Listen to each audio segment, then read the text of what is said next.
Hello guys, welcome back to Shalini academics. मेरा नाम है शालिनी वर्मा और आज मैं आप सभी के साथ डिस्कस करने जा रही हूँ क्लास 11th का चैप्टर नंबर 3 जिसका नाम है physical fitness, wellness and lifestyle. So guys, जैसे कि आप सभी जने जानते हैं, हमने ऑलरेडी कुछ वीडियोस इस चैप्टर पे बना रखी हैं। जिन्होंने मेरी वो वीडियो नहीं देखी है वो आई बटन पे क्लिक करके प्लेलिस्ट को चेक कर सकते हैं। आज हम इस चैप्टर का लास्ट टॉपिक कवर करेंगे which is component of health related fitness. So guys, आप क्या समझते हैं हेल्थ रिलेटेड फिटनेस से?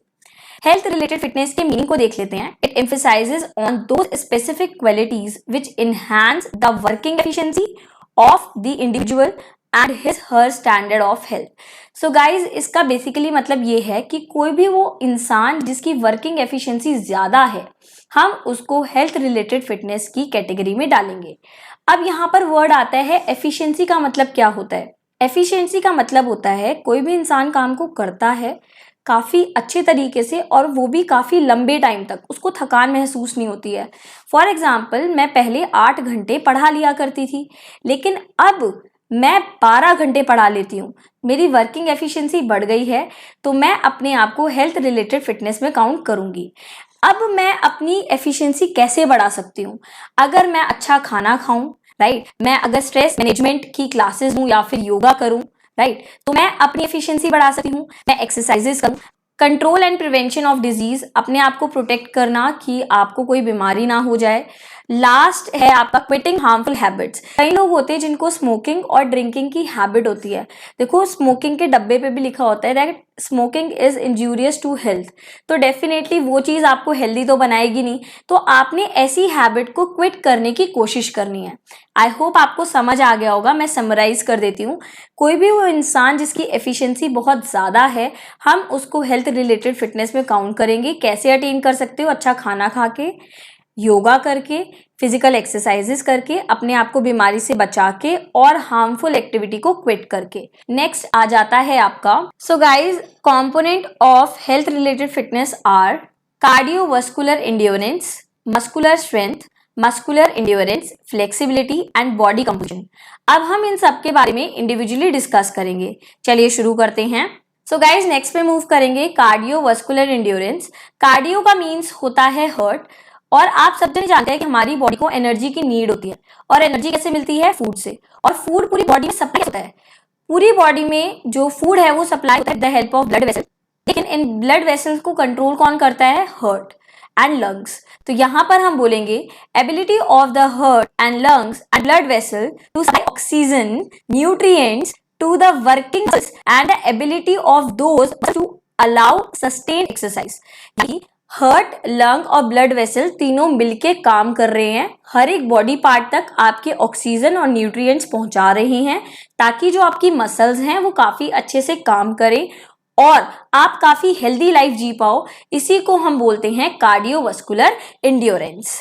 आप कार्डियोवास्कुलर एंड्योरेंस को इंक्रीज कर सकते हैं with the help of yoga, stress management classes and physical exercise such as swimming, jogging, running, skipping, jump a rope and aerobic exercise। ये सारी एक्सरसाइजेज आपको काफी हेल्प करेंगी आपके हार्ट और लंग्स को हेल्दी रखने में। चलिए आगे मूव करते हैं। हम बात करेंगे स्ट्रेंथ के बारे में। स्ट्रेंथ की डेफिनेशन बहुत ही आसान है, चलिए देख लेते हैं। Strength is the ability of muscles to overcome resistance or the amount of force a muscle or a group of muscle can exert।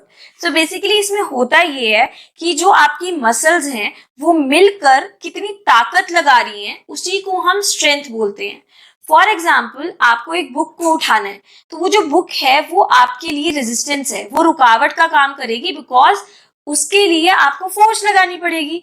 तो आप मसल्स को इंस्ट्रक्शन दे रहे हो कि अपनी पूरी ताकत लगाओ और उस बुक को उठाने की कोशिश करो। सो उस समय आप अपनी स्ट्रेंथ को दिखा रहे होंगे। ओके, सो जब मसल्स मिलकर काम को करती हैं और कितनी ताकत से करती हैं, उसी को हम बोलते हैं स्ट्रेंथ। गाइस, आप स्ट्रेंथ को मेजर करते हैं पाउंड्स में एंड डाइनीज में, ठीक है, ये इसकी मेजरमेंट यूनिट है। सो एग्जाम में पूछ लिया जा सकता है 1 मार्क्स का क्वेश्चन कि स्ट्रेंथ को किस में मेजर करा जाता है, तो आपको ये दोनों चीजें याद होनी चाहिए। चलिए आगे मूव करते हैं। स्ट्रेंथ को मेनली 2 पार्ट्स में डिवाइड करा जाता है, एक होता है डायनेमिक स्ट्रेंथ और एक होता है static strength. And dynamic strength को अगेन सब डिवाइड करा जाता है maximum strength, explosive strength and strength endurance. चलिए इनके बारे में समझ लेते हैं। सो गाइस मैं बात करने वाली हूँ डायनेमिक स्ट्रेंथ के बारे में। इसका एक और नाम है isotonic strength. Iso means constant and tonic means tension, दोनों कंबाइन करके बनता है कांस्टेंट टेंशन। इनमें जो आपकी मसल्स हैं उसमें शॉर्टन्स एंड लेंथन का प्रोसेस चलता रहता है। फॉर एग्जांपल अगर आप बाइसेप की एक्सरसाइज कर रहे हैं तो डंबल जो है आपके हाथ में, आप उसको उठाएंगे एंड देन आपकी जो मसल है वो शॉर्टन एंड देन लेंथन, ये प्रोसेस होता रहेगा। इवन आपका पुश एंड पुल में भी ये प्रोसेस होता है और इसी को हम क्या बोलते हैं, डायनेमिक स्ट्रेंथ बोलते हैं। चलिए अब इनके पार्ट के बारे में डिस्कस कर लेते हैं। सो गाइस डायनेमिक के 3 पार्ट होते हैं, maximum strength, explosive strength and strength endurance. So guys maximum strength में होता ये है कि आप अपनी मैक्सिमम स्ट्रेंथ लगा के किसी चीज को उठाने की कोशिश करते हो, उससे भारी चीज आप नहीं उठा सकते हो। फॉर एग्जाम्पल अगर मैं अपना एग्जाम्पल लूं, मेरे से 10 केजी का आटे का कट्टा जो है वो उठ जाता है, लेकिन उससे ज्यादा मैं नहीं उठा पाऊंगी, उससे ज्यादा मेरे अंदर कैपेबिलिटी नहीं है। सो ये मेरी मैक्सिमम स्ट्रेंथ है। सो डेफिनेशन देख लेते हैं। It is the ability to act against maximum strength. और ये कहाँ कहाँ पर यूज होती है, अगर आप वेट लिफ्टिंग कर रहे हैं, शॉर्ट पुट कर रहे हैं, हैमर थ्रो कर रहे हैं, डिस्कस थ्रो एंड जेवलाइन थ्रो कर रहे हैं, तो यहाँ पर आपकी मैक्सिमम स्ट्रेंथ को टेस्ट करा जाता है। सो गाइज नेक्स्ट पे मूव करते हैं। नेक्स्ट है हमारा एक्सप्लोसिव स्ट्रेंथ। एक्सप्लोसिव स्ट्रेंथ में होता ये है कि हम स्पीड के साथ रेजिस्टेंस को ओवरकम करते हैं। अगर मुझे मेरी मम्मी ने बोला कि 10 केजी का कट्टा शॉप से जाके ले आओ, तो मैं भाग के गई, वहां से उठाया और उठा के जल्दी से लाके मम्मी को दे दिया। सो यहाँ पर मैंने स्पीड के साथ अपनी स्ट्रेंथ दिखाई और रेजिस्टेंस को ओवरकम करा, इसीलिए इसका नाम पड़ता है एक्सप्लोसिव स्ट्रेंथ। अब इसकी डेफिनेशन देख लेते हैं। The ability to overcome resistance with high speed. इसमें स्पीड मैटर करती है, जबकि जो मैक्सिमम स्ट्रेंथ है उसमें स्पीड मैटर नहीं करती है। उसमें मैटर करता है कि आप मैक्सिमम कितना वजन उठा सकते हो, बल्कि यहाँ पर आपने वजन के साथ साथ क्या देखना है कि आप कितनी तेजी से उठा के ला पा रहे हो। यहाँ पर स्पीड मैटर करेगी, ठीक है। कॉम्बिनेशन किस किस का होता है, स्ट्रेंथ का और स्पीड का। सो गाइस देख लेते हैं कहाँ कहाँ पर एक्सरसाइज होती है। Sprint, start, weight lifting, shot put, hammer throw, javelin throw, discus throw, long jump, high jump, triple jump and pole vault. यहाँ पर जो है ये स्ट्रेंथ को हम एक्सपीरियंस करते हैं। सो गाइस नेक्स्ट है स्ट्रेंथ एंड्योरेंस। इसमें ये होता है कि आप पूरी तरीके से थक चुके हो और फिर आप रेजिस्टेंस को ओवरकम करने की कोशिश कर रहे हो, उसी को हम स्ट्रेंथ एंड्योरेंस कहते हैं। So combination of strength and endurance ability is known as strength endurance. The ability to overcome resistance और to act against resistance under the condition of fatigue.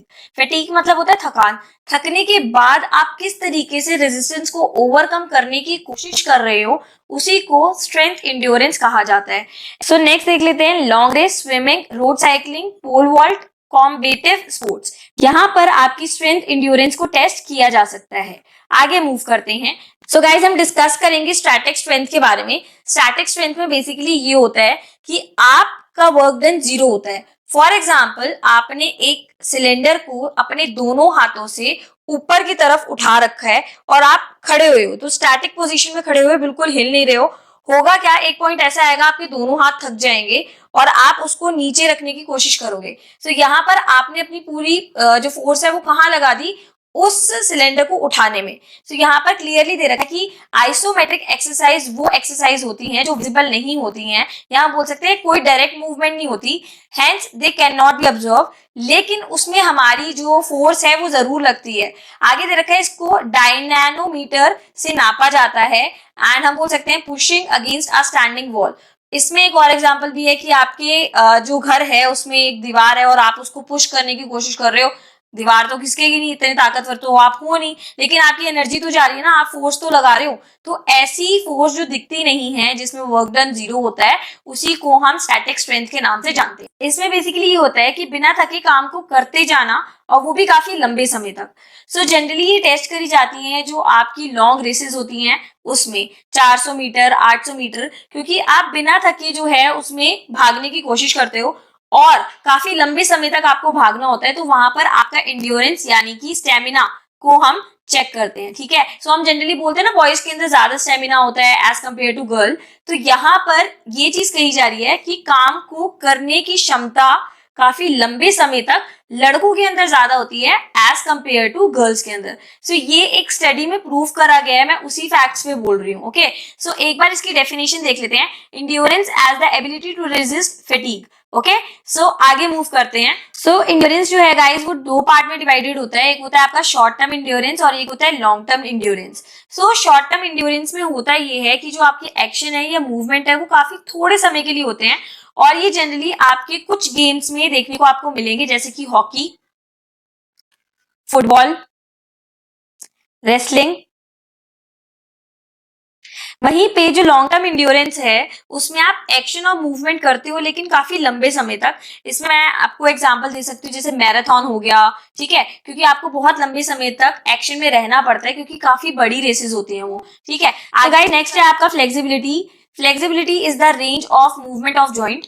For example एक इंसान है और उसका हाथ मोड़ा जाता है, तो हाईएस्ट कितना लेवल तक उसको हम मोड़ रहे हैं कि उसको पेन नहीं हो रहा है, ठीक है, उसकी मैक्सिमम रेंज क्या है, उसी को हम बोलते हैं फ्लेक्सिबिलिटी, ठीक है। सो गाइस जो फ्लेक्सिबिलिटी होती है वो दो तरीके की होती है, एक होती है पैसिव फ्लेक्सिबिलिटी और एक होती है एक्टिव फ्लेक्सिबिलिटी। एक्टिव फ्लेक्सिबिलिटी को फर्दर दो पार्ट्स में डिवाइड करा जाता है, static flexibility and dynamic flexibility. चलिए मैं इसके बारे में डिटेल में बता देती हूँ। सो गाइस पैसिव फ्लेक्सिबिलिटी होता है आपका the ability to carry out movement to greater distance with external help. आप मूवमेंट करने की कोशिश कर रहे हो लेकिन आपको कोई सेकंड पर्सन हेल्प कर रहा है उस मूवमेंट को करने में, ठीक है। नेक्स्ट आपका जो है एक्टिव फ्लेक्सिबिलिटी, इसमें आप मूवमेंट कर रहे हो लेकिन कोई अदर पर्सन आपको हेल्प नहीं करता है, आप खुद ही अपनी कोशिश करते हो मैक्सिमम लेवल तक पहुंचने की, ठीक है। आप इसके पार्ट्स देखते हैं। सो गाइस स्टैटिक फ्लेक्सिबिलिटी उन स्पोर्ट पर्सन को रिक्वायरमेंट होती है जो बिल्कुल स्टेबल पोजीशन में होते हैं, बिल्कुल ठहराव वाली पोजीशन में होते हैं। फॉर एग्जांपल जो डाइविंग, सिटिंग या लाइंग इन पोजीशन में है तो उनको जरूरत होती है। गाइस नेक्स्ट है आपका डायनेमिक फ्लेक्सिबिलिटी। इसमें आप मोशन में होते हो और उस समय जो फ्लेक्सिबिलिटी की रिक्वायरमेंट होती है उसी को हम डायनेमिक फ्लेक्सिबिलिटी बोलते हैं। फॉर एग्जांपल अगर आप रेस कर रहे हो तो उस समय आपको जो फ्लेक्सिबिलिटी की रिक्वायरमेंट होगी उसी को हम डायनेमिक। सो गाइज हम बात करेंगे बॉडी कंपोजिशन की। Body composition is the percentage of the lean body mass, example bone, tendon, muscle, water, ligament, organ etcetera in comparison to body fat. तो बेसिकली ये कह रखा है कि आपका जो लीन बॉडी मास है वो इस सब चीजों का होना चाहिए, बट इसमें कभी भी फैट इंक्लूड नहीं होना चाहिए, राइट। सो अगर आपकी बॉडी में bones, tendon, muscle, water, ligament, organ in सब का मास है तो चाहिए, लेकिन फैट नहीं होना चाहिए, राइट। अब यहाँ पर कुछ फैक्ट्स आ जाते हैं। मेन के लिए हेल्दी अमाउंट ऑफ फैट क्या होता है, तो वो होता है आपका 15 to 18%, वाइल जो आपकी वुमेन है उनके अंदर होता है 20 to 25%। सो गाइज आप अपनी बॉडी से फैट की परसेंटेज को कम कर सकते हो जॉगिंग करके, स्विमिंग करके, साइकिलिंग करके, कॉन्टिन्यूअस स्लो रनिंग करके, क्लाइंबिंग स्टेयर्स। ये सारी एक्टिविटीज आपको हेल्प करेंगी आपके फैट को रिड्यूस करने में। आई होप आपको ये चीजें क्लियर हो गई होंगी। सो गाइज अगर आपको मेरी वीडियो अच्छी लगी है प्लीज मेरे चैनल को लाइक, शेयर, सब्सक्राइब करना ना भूलें और नीचे दिए गए बेल आइकन को भी प्रेस कर दें ताकि इस चैनल से जुड़ी हुई लेटेस्ट इन्फॉर्मेशन आपके पास पहुंचती रहे। नेक्स्ट क्लास में हम देखेंगे कुछ इंपॉर्टेंट क्वेश्चंस और कुछ एक्सरसाइज।